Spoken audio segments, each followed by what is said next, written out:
Hello champions! A trading card is a unique type of game that has a card pool that grows over time, and you only play with a small fraction of your collection in any game. If you have purchased all the starters, then all the cards, even when in card sleeves, can be stored in the box, although you will probably need some way of keeping it closed. Once you start buying more cards, then you will want to consider external storage, particularly as the booster pack packaging for all collectible card games has always been disposable. Luckily, there have been plenty of predecessors to evolve the current storage market. The boxes that you put your cards in have been improving for decades, longer if you figure that collectible cards started in the 19th century. At the Champions Chronicle, we divide storage into 3 types. There is your at-home storage for your collection. This is the largest size. Then there is your portable, which is designed for transporting a couple of different decks but not your entire set. You'd use this when going to a convention, an organised play event at a store, or to a game night with your friends. Finally, there is personal or deck storage. These are the smallest products that are designed to hold individual decks, but they may have space for your token or folded playmat as well. The 38 card decks Champions uses are much more convenient to store and transport than many other games. The deck box category is the most diverse and well catered for. Bear in mind, each of these 3 categories will cross over into the next one, so there is no reason why you can't put your at-home storage box into your car and take it to a convention or a game night. Likewise, it is perfectly possible to put multiple decks in a portable storage case. Each of these categories has cheap and economic solutions made from cardboard or plastic. They also have expensive VIP products if you want to make a feature of your storage.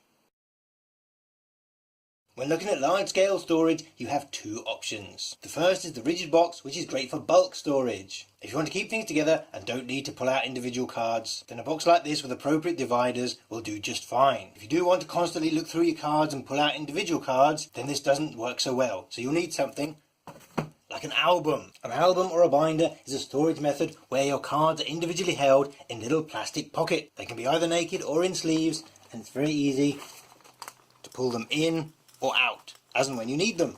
There are some which are like this ring binder design here, where the pages are separate and you can keep adding or subtracting more pages depending on your storage needs. And there are some, like this one here, where the pages are actually bound into it. You can buy ring binders which are specifically marketed as trading card binders and albums, or you can go to your stationery shop and pick up something there. But let's have a look inside this one.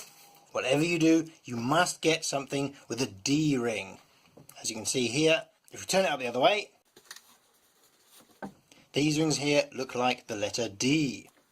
And they've got a long, flat side here. This is extremely important so all the pages stack up neatly on top of each other, and they aren't getting pushed and pulled around a curve. If you do use a traditional O-ring binder, then this can easily damage the pages themselves.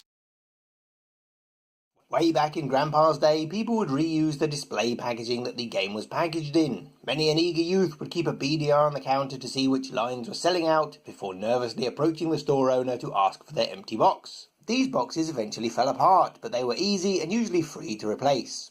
Binders that had previously held trading cards were simply repurposed to hold gaming cards. Nowadays, purpose-built boxes often made from laser-cut wood are one of the most prolific large storage options.